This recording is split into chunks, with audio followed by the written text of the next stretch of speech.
رب العالمین والصلاة والسلام على سید الانبیاء والمرسلین وعلى عباد اللہ الصالحین اما بعد۔ ایک تو میں یہ جو ہمارا سپیکر والا ساتھی ہے یہ سادہ آواز کر رہی ہے، جو آواز گونجتی ہے یہ بعد میں کر لیں، میری تقریر میں اس کو ذرا مہربانی کریں۔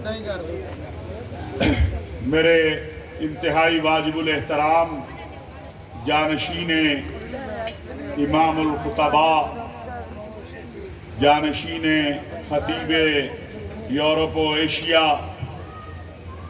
حضرت مولانا زاہد محمود قاسمی صاحب، مولانا حافظ محمد امجد صاحب، علامہ شبیر احمد عثمانی صاحب، مولانا شاہ نواز فاروقی صاحب، علامہ طاہر الحسن صاحب، مولانا عبید اللہ گربانی صاحب اور اکابرین بہت بڑی تعداد میں یہاں سٹیج پر موجود ہیں، ہمارے پیر جی خالد قاسمی صاحب۔ میں تو خطیب نہیں ہوں، خطیب تو آپ کے پاس بڑے بڑے ماشاءاللہ، اور اس عصر کے جو خطیب ہیں وہ موجود ہیں آپ کے پاس، جن کی آپ بات سنیں گے بھی اور انشاءاللہ اس پہ عمل بھی کریں گے۔ اس کانفرنس کا نام شہادت کانفرنس ہے، اور اسلام میں شہادتوں کا سلسلہ تو مکہ مکرمہ سے شروع ہو گیا تھا، لیکن جو اہل بدر کی شہادت ہے اس کے اوپر یہ مہر لگی ہوئی ہے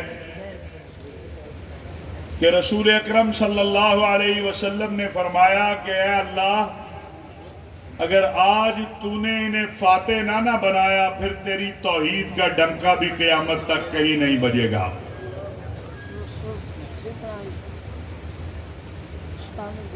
اور جو بدر والوں نے کلمہ سربلند کیا، جو پرچم اٹھایا، وہ پرچم کربلا میں سیدنا امام حسین نے بھی سربلند کیا۔ تو یہ شہادتوں کی داستان بڑی طویل ہے، اور ایک بات یاد رکھیں، آج فتنوں کا دور ہے، تو میں آپ کو عقیدے کی بات بتا دوں، ہاں جاگ رہے ہیں؟ اور میں اپنی زبان سے نہیں بتا رہا، میرے شیخ، مربی، دوست، مرشد حضرت مولانا ضیاء القاسمی رحمۃ اللہ علیہ کی زبان سے بتا رہا ہوں، اور یہ سب کو کہنا چاہتا ہوں کہ ہمارا عقیدہ کیا ہے، غور سے سن لو۔ حضرت قاسمی صاحب رحمۃ اللہ علیہ فرمایا کرتے تھے کہ جس کو مان ہے نا یزید پہ، وہ آئے اور مصلی بچھائے اور دعا کرے کہ قیامت کے دن اللہ مجھے یزید کے ساتھ اٹھانا۔ ہمیں تو حسین پہ مان ہے، ہم دعا کرتے ہیں کہ ربا قیامت کے دن ہمیں حسین کے پرچم کے نیچے اٹھانا۔ عقیدہ سمجھ آ گیا؟ جو حسینی ہے وہ ہاتھ کھڑا کرے۔ سب حسینی ہیں، اور جو حسینی ہے وہ صدیقی بھی ہے، کیونکہ حسین سے صدیق اکبر نے بھی محبت کی ہے۔ جو حسینی ہے وہ فاروقی بھی ہے، کیونکہ حسین سے فاروق اعظم نے بھی محبت کی ہے، اور جو حسینی ہے وہ عثمانی بھی ہے، کیونکہ عثمان غنی نے بھی حسین سے محبت کی ہے۔ اس امت کا نقطہ اتحاد محمد الرسول اللہ صلی اللہ علیہ وسلم کی رسالت و ختم نبوت ہے، اللہ کی توحید ہے، اور اہل بیت اور اصحاب رسول سے محبت ہے۔ اور جو حسینی نہیں ہے، میں تو اسے نہیں مانتا، آپ مانتے ہو؟ ذرا زور سے بول دو، آواز جو ہے نہیں آ رہی، آپ مانتے ہو؟ تو پھر بات ہی ختم ہو گئی، جھگڑا کیوں کرتے ہو بھائی؟ ہمارا کوئی جھگڑا نہیں ہے، لیکن ایک بات یاد رکھو، ہمیں اس سرٹیفکیٹ کی بھی ضرورت نہیں ہے کہ اگر خلفاء راشدین کو ہم مانتے ہیں تو کیوں مانتے ہیں۔ ہم خلفاء راشدین کو بھی اسی واسطے سے مانتے ہیں جس واسطے سے سیدنا حسین کو مانتے ہیں۔ سمجھ آئی سمجھ کے نہیں؟ ہم حسین کو کیوں مانتے ہیں؟ کہ وہ نواسہ رسول ہے، وہ فاطمہ کے بیٹے ہیں، وہ علی کے بیٹے ہیں، وہ رسول اللہ صلی اللہ علیہ وسلم کا خون ہے، اس لیے حسین کو مانتے ہیں، ہاں اس لیے مانتے ہیں۔ تو جو رسول اللہ صلی اللہ علیہ وسلم کے سفر کے بھی ساتھی، حضر کے بھی ساتھی، ہاں غار کے بھی ساتھی، مزار کے بھی ساتھی، تو ان کو چھوڑ دیں؟ ان کو چھوڑ دیں؟ چلو آپ آؤ فیصلہ اگلا کر لیتے ہیں۔ عصر کے بعد کا وقت ہے، خلیفۃ المسلمین ہیں، انتظار میں کھڑے ہیں۔ یہ ایک دن کا معمول نہیں ہے، روز کا ہی معمول ہے۔ سیدنا علی آتے ہیں، کہتے ہیں ابو بکر صدیق روز ہی کھڑا ہو جاتا ہے، بڑے کام ہیں تجھے، تو روز یہ کیا کرتا ہے کہ حسن و حسین کو پکڑتا ہے اور اپنے سینے کے ساتھ لگاتا ہے؟ اور بھی کام ہے۔ کہا علی مجھے ان سے رسول اللہ صلی اللہ علیہ وسلم کی خوشبو آتی ہے۔ ہم حسین کو مانتے ہیں لیکن حسین کی محبت ہمارے دل کے اندر ابو بکر صدیق نے پیدا کی ہے۔ حسین سے محبت کیسے کرنی ہے یہ ہمیں ابو بکر صدیق نے سکھایا ہے۔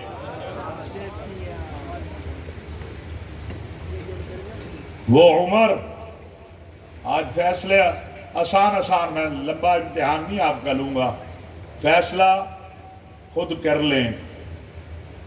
وہ عمر جو کہتا ہے میں حسین کے نانا کا غلام ہوں، اگر میں یہاں شہادت کانفرنس میں کہوں کہ جو میرا سیدنا عمر حسین کے نانا کا غلام ہے، میں اس عمر کا غلام ہوں، تو کسی کو کوئی تکلیف تو نہیں ہونی چاہیے، کسی کو کوئی مسئلہ تو نہیں ہونا چاہیے۔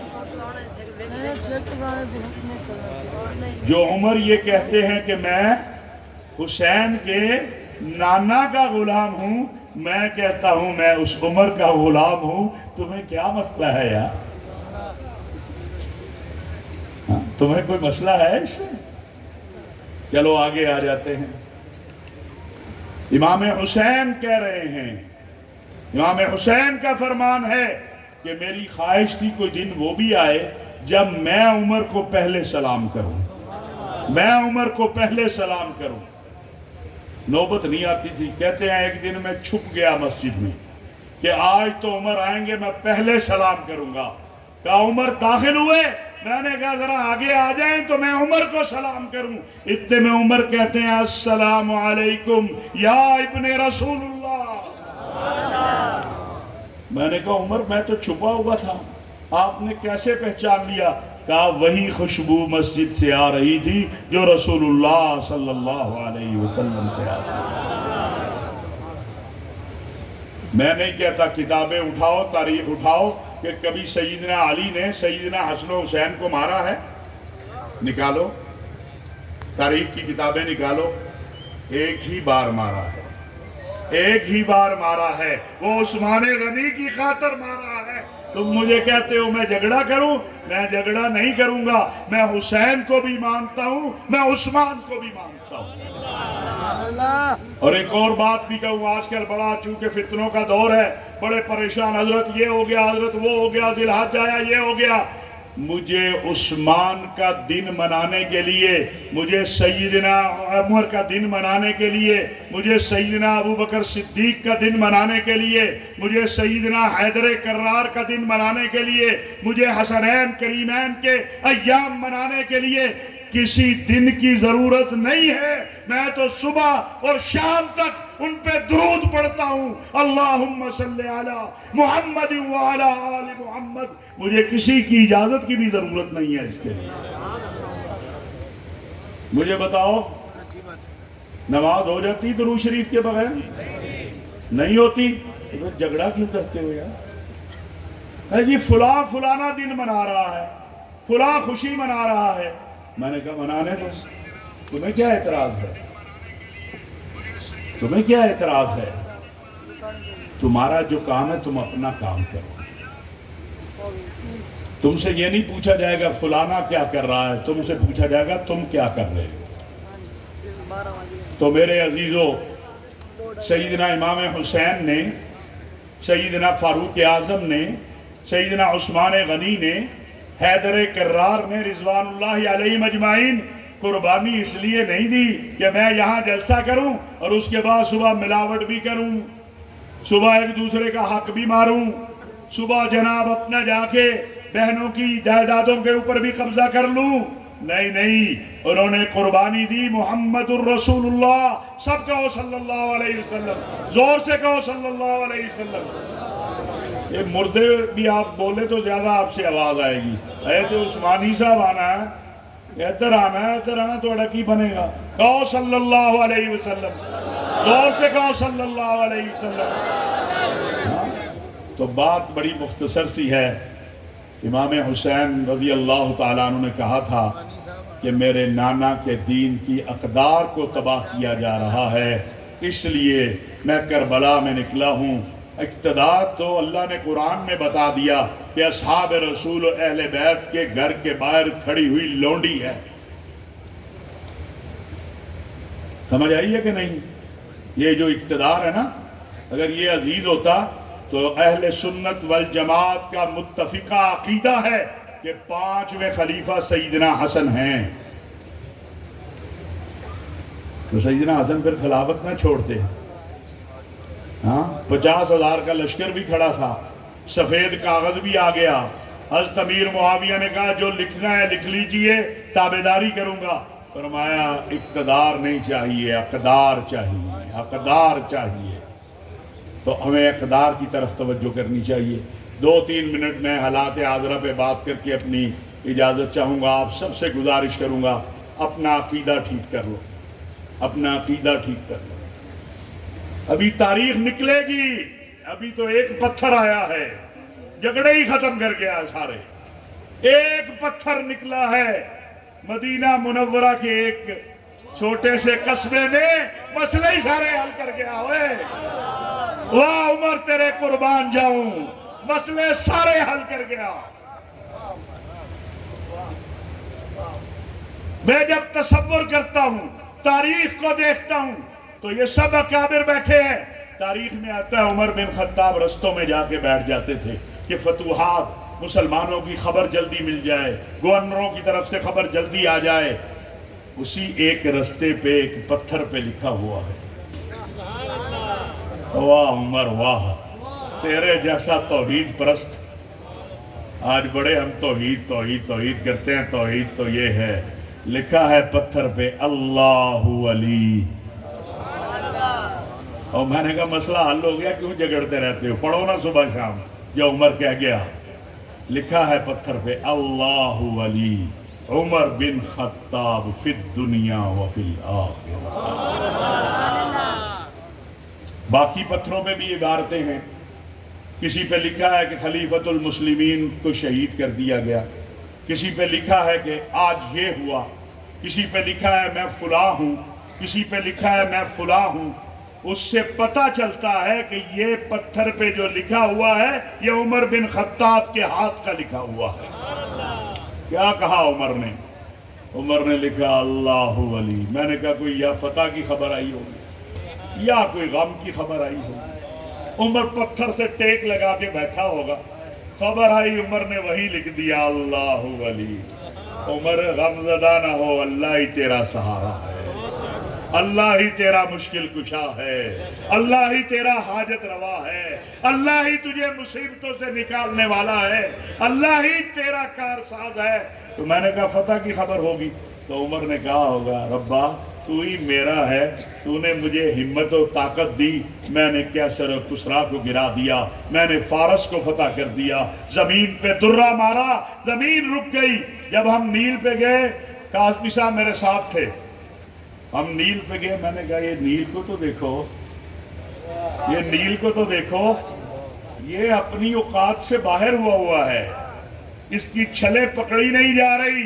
میں نے کہا قاسمی صاحب خط کس کا ہے؟ عمر بن خطاب کا۔ ہاں یہ پکڑا ہی نہیں جا رہا نیل۔ وہ کہتے ہیں جی پانی کم ہو گیا، یہ پانی کم نہیں ہونا، اس کو آرڈر عمر بن خطاب کا لگا ہوا۔ تو فیصل آباد کے لوگوں، میرے حضرت قاسمی صاحب تمہیں توحید پڑھاتے، سکھاتے، سناتے اس دنیا سے گئے ہیں، اس توحید کا ایک نعرہ عمر بن خطاب بھی پتھر پہ لکھ گیا ہے، اللہ ولی عمر بن خطاب۔ جھگڑتے کیوں ہوں؟ سارا مسئلہ ہی حل ہو گیا۔ ہاں، عمر نے پتہ نہیں کیا سوچ کے لکھا ہوگا، لیکن ہمارا مسئلہ حل کر گیا، ہمارا مسئلہ حل کر گیا۔ ہاں، میں اس دن مدینہ منورہ میں تھا، میں نے کہا واہ سیدنا عمر تیری کیا شان ہے۔ آج چھوٹے چھوٹے منصب عہدے، جب حملہ ہوا، حملہ آور کون تھا؟ ابو لولو مجوسی،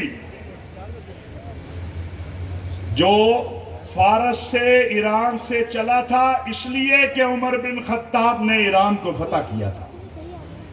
آج بھی ایران پہ جب حملہ ہوا ہم نے بڑی واضح بات کی، کوئی اس میں، ہم نے کہا اگر اسرائیل امریکہ ایران پہ حملہ کریں تو ہم ایران کے ساتھ ہیں، لیکن اگر ایران سعودی عرب پہ حملہ کرے تو ہم ارض حرمین شریفین کے ساتھ ہیں، یہ یاد رکھنا۔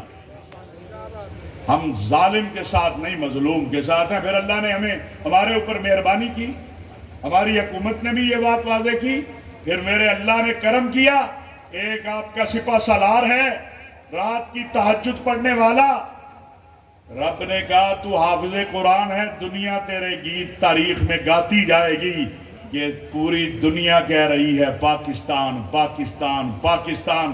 پاکستان نے کیا کیا؟ پہلے عالم اسلام کو جھگڑے سے روکا۔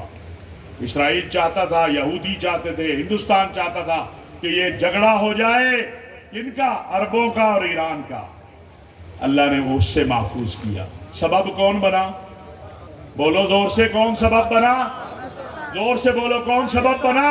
پاکستان۔ کیوں سبب بنا؟ کہ پاکستان کا مطلب کیا؟ زور سے بولو یار، زور سے بولو۔ یہ کلمے کی بنیاد پہ بنا ہوا جو ملک ہے، اللہ نے کہا اب اس کی عظمت کا وقت آ گیا ہے۔ 78 سالوں میں جو نہیں ہوا وہ اب ہو رہا ہے۔ کل امریکی نائب صدر نے کہا اگر یہ فیلڈ مارشل حافظ سید عاصم منیر نہ ہوتے یہ امن دنیا میں نہ ہوتا، تیسری جنگ لگ جاتی۔ میں نے کہا واہ حافظ صاحب، او حافظو تواڈیاں تے ان کی موجہ ہو گئی ہے، دنیا حافظ حافظ کر رہی ہے، دنیا حافظ حافظ ہی کر رہی ہے۔ سید بھی ہے، حافظ بھی ہے، نمازی بھی ہے، تہجد گزار بھی ہے۔ بڑوں کو تکلیف ہوتی ہے اس بات سے۔ بھئی بات یہ ہے اللہ نے اس کو عزت دی ہے، مارکہ حق میں گیا، وہ جو ٹرمپ ہے اس نے مذاق بنایا ہوا مودی کا، 5 سے شروع ہوا 12 تک پہنچ گیا۔ میں کہا یار بس کر، پتہ لگے انہیں تو انہیں کو جہاز ہی نہیں سن جنہیں تو ڈیگ دیتے ہیں۔ وہ مودی ڈرتا مارا اس کے سامنے نہیں جاتا، وہ کہتا سنا پھر تیرے جہاز دیکھے پاکستان کتنے ڈیگے؟ 6 نہیں 8۔ لیکن یہ بھی آپ کو بتاؤں 2 گھنٹوں میں میرے اللہ نے میرے ملک کو وہ فتح دی ہے جو تاریخ میں صدیوں لکھا جائے گا۔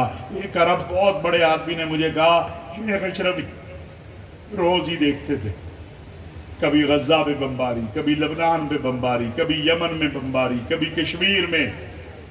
اس صدی میں پہلی بار دیکھا ہے کہ پاکستانی جہاز اڑا ہے تو انڈیا پہ بمباری اور وہ آگے سے لم لیٹ۔ معافی دے دیو بھائی جان، ہم نے کہا تھوڑا سا تو مقابلہ کرو، یہ میں کوئی ایسے بات نہیں کر رہا، ذمہ داری سے کہہ رہا ہوں۔ پہلے ایک دروازہ کھڑکایا، معافی لے دو۔ حادثہ نے کہا ذرا صبر کرو، ابھی ٹائم نہیں ہے، فون نہیں اٹھانا ابھی۔ دوسرا فون، ذرا صبر کرو۔ تیسرا فون، ابھی صبر کرو۔ یہ بھی اللہ نے اس حافظ قرآن کو حوصلہ دیا کہ جن کا فون بھاگ کے سارے سنتے ہیں ان کا ہے، اس نے کہا ذرا ٹھہر جاؤ، ابھی تو 2 گھنٹے ہوئے ہیں۔ انہوں نے کہا جی وہ 2 گھنٹے بعد ہی معافیاں مانگ رہا ہے، مہربانی کریں۔ تو یہ اللہ نے ہمیں فاتح بنا۔ بدر کو پڑھو، اللہ نے کہا استستغیثون ربکم فاستجاب لکم انی ممدکم بِأَلْفٍ مِّنَ الْمَلَائِكَةِ مُرْدِفِينَ۔ جدو میرے دروازے تے آندے ہو میں خالی ہاتھ نہیں لٹاندا، لیکن اسی تے آتی کسے اور چیز دے نا۔ اسی جانے حضرت صاحب ہے پڑھو نہ پرچی، نہ نماز پڑھنی، نہ قرآن پڑھنا، نہ اللہ اللہ کرنا، اے بچہ دے دیو، پتہ لگتا حضرت صاحب دا اپنا بچہ کوئی نہیں۔ حضرت صاحب بس شفا تویز دے دیو، وہ خوش 50,000 دیا، پتہ لگے آپ حضرت صاحب دل دا ہوا نہیں ہے۔ ایک بہت بڑا پیر جو ساری دنیا کو شفائیں دیتا پھرتا تھا، اپنا ہارٹ کا دل کا علاج ہم برطانیہ میں کروانے گیا. میں کہا یار اپنے آپ کو پھونک مار لیتے, اپنے آپ کو مار لیتے, مسئلہ حل ہو جاتا. میں کوئی پیروں کے تویزوں کے خلاف نہیں, صرف ان کی بات کر رہا ہوں. اپنا عقیدہ ٹھیک کر لو, اپنے رب سے اپنے تعلق کو. مارکہ حق میں اللہ نے آپ کو کامیابی دے دی, ابھی اللہ نے آپ کو سفارتی محاذ پہ کامیابی دے دی. اب ہمیں داخلی طور پر مضبوط ہونا ہے, داخلی طور پر مضبوط ہونا ہے. اور میں, یہ سٹیج بڑا مقدس ہے, یہ سٹیج ضیاء القاسمی رحمت اللہ علیہ کا سٹیج ہے, یہ کوئی عام سٹیج نہیں ہے. اور مجھے بڑی دیر بعد موقع ملا ہے تو میں کہنا چاہتا ہوں, یہاں سے ایک پیغام دینا چاہتا ہوں کہ ہم اس ملک کے وارث ہیں. کسی کو غلط فہمی نہیں ہونی چاہیے, کوئی غلط فہمی میں نہ رہے. اس ملک کا پرچم ہمارے بابا علامہ شبیر احمد عثمانی نے بلند کیا ہوا ہے. اس ملک کے وارث ہم ہیں. اور یہ کوئی باتیں زبانی نہیں ہیں. جب سوویت یونین آیا, میرے ملک کی طرف بڑھ رہا تھا, تو میں نے خون دیا. یہ شبیر احمد عثمانی کے بیٹوں نے خون دیا. آج وہ سوویت یونین تارا پارا ہوا کرتا ہے. جب کشمیر کا معاملہ آیا تو میرے بیٹوں نے خون دیا. یہ ملک میرا ہے, میں اس کا وارث ہوں, آپ اس کے وارث ہیں. اور یہ دین بھی میرا ہے. نہ میں دین کے نام پر کسی کو اس ملک کے اندر کوئی غنڈہ گردی کرنے دوں گا, دہشت گردی کرنے دوں گا, انتہا پسندی پھیلانے دوں گا. نہ میں وطن کے نام پر اس ملک کو کسی کو خراب کرنے دوں گا. وہ فتنہ خوارج ہو یا فتنہ ہندوستان ہو یا کوئی اور فتنہ ہو, ہماری جانیں اللہ کے دین کے لیے اور اس وطن کے لیے حاضر ہیں. مجھے آپ بتائیے, بے گناہوں کو قتل کرنے والے, مسجدوں میں دھماکے کرنے والے, ہاں سڑکوں پہ بے گناہ بچوں کو نشانہ بنانے والے, علماء کو شیخ الحدیث مولانا ادریس کا, حامد الحق حقانی کا, اور مولانا حسن جان کا, اور مولانا نظام الدین شامزئی کا کیا قصور ہے؟ وہ شیخ الحدیث ادریس صاحب نے اتنا ہی کہا نا, پاکستان زندہ باد. اس نے کہا میرا سپہ سالار بڑا اچھا کام کر رہا ہے. ایک وقت میں 2000 طالب علم جس شخص سے روزانہ حدیث پڑھ رہا تھا, چوک میں اس کو اس لیے مار دیا کہ اس نے پاکستان زندہ باد کہا ہے. اس نے پاکستان زندہ باد کہا ہے. اگر پاکستان زندہ باد کہنے پہ گولی لگتی ہے تو یہ تو ہم بھی کہیں گے, ہماری نسلیں بھی کہیں گی, ان کی نسلیں بھی کہیں گی, پاکستان زور سے کہو, پاکستان. اور اگر تمہیں فوج سے تکلیف ہے تو وہ ہمیں سمجھ آتی ہے, وہ ہمیں سمجھ آتی ہے, اس لیے کہ یہ فوج ہے جس نے اس ملک کو بچایا ہے اللہ کے بعد. کہتے ہیں یہ ملٹری الائنس. میں نے کہا ہمارا تو فطری الائنس ہے. میری فوج میری سرحدوں کی محافظ ہے, میں اس ملک کے نظریے کا محافظ ہوں. مجھے اپنی ڈیوٹی کرنی ہے, میری فوج کو اپنی ڈیوٹی کرنی ہے. تو اس لیے اپنا عقیدہ بھی واضح رکھو, اپنی وطن سے محبت بھی واضح رکھو. ہم سب نے مل کے پیغام پاکستان, یہ پیغام پاکستان جو ہے یہ ملی یکجہتی کونسل اب وقت نہیں ہے. میں کیا کروں, آپ کو ملی یکجہتی کونسل جس دن اس ملک میں بنی تھی نا, ہمارے ڈی سی جی صاحب بھی بیٹھے ہیں, ان کو بھی معلوم ہوگا یا معلوم ہونا بھی چاہیے سب کو. اس دن 15 لاشیں گری ہوئی, 8 سنیوں کی اور 7 شیعہ کی. تو صبح اجلاس تھا, جب فجر کے بعد اخبار آئی, اس وقت یہ ٹی وی شی وی یہ نہیں تھے, تو مجھے حضرت مولانا ضیاء القاسمی رحمت اللہ علیہ نے فرمایا کہ کیسے اجلاس ہوگا, ایک طرف ہماری لاشیں گری ہوئی ہیں, ایک طرف ان کی لاشیں گری ہوئی ہیں. میں نے کہا اللہ کے توکل پہ چلتے ہیں. پھر میرے رب نے وہ نظام بنایا کہ اس ملک کے اندر وہ ملی یکجہتی کونسل کا ضابطہ اخلاق امن لے کر آیا, اور یہ متفقہ ضابطہ اخلاق ہے کہ انبیاء اکرام, امہات المؤمنین, اصحاب رسول و اہل بیت, خلفاء راشدین, حضرت امام مہدی کی نہ کوئی توہین کرے گا نہ تنقید کرے گا. اور سنیو, یہ بھی آپ کو بتا دوں کہ جب یہ جملے لکھے گئے امہات المؤمنین، خلفاء راشدین، انبیاء کرام، اصحاب رسول و اہل بیت، تو حضرت امام مہدی کا لفظ حضرت مولانا ضیاء القاسمی نے اضافہ کیا، کیونکہ ہم تو مہدی کے ماننے والے ہیں بھائی، یہ یاد رکھو۔ یہ میں نے اسی کو لے کے پھر پاکستان کے اکابر علماء نے پیغام پاکستان بنایا، اور وہ پیغام پاکستان حضرت مولانا اشرف علی تھانوی رحمۃ اللہ علیہ کے 2 جملوں کا مجموعہ ہے کہ اپنا مسلک چھوڑو نہیں، دوسرے کے مسلک کو چھیڑو نہیں۔ بھائی مجھے کوئی اعتراض نہیں، آپ اپنے ہاں جو مرضی کریں، لیکن میرے مقدسات کو آپ نہ چھیڑیں، آپ کے مقدسات کو میں نہ چھیڑوں۔ یہی میرا پیغام ہے، یہی آج کی اس کانفرنس کا پیغام ہے۔ اللہ رب العزت سے دعا ہے کہ اللہ تبارک و تعالی ہم کو حقیقی معنوں میں حسینی و فاروقی، صدیقی و عثمانی اور حیدری بننے کی توفیق عطا فرما دے۔ وما علینا الا البلاغ المبین۔ بہت شکریہ۔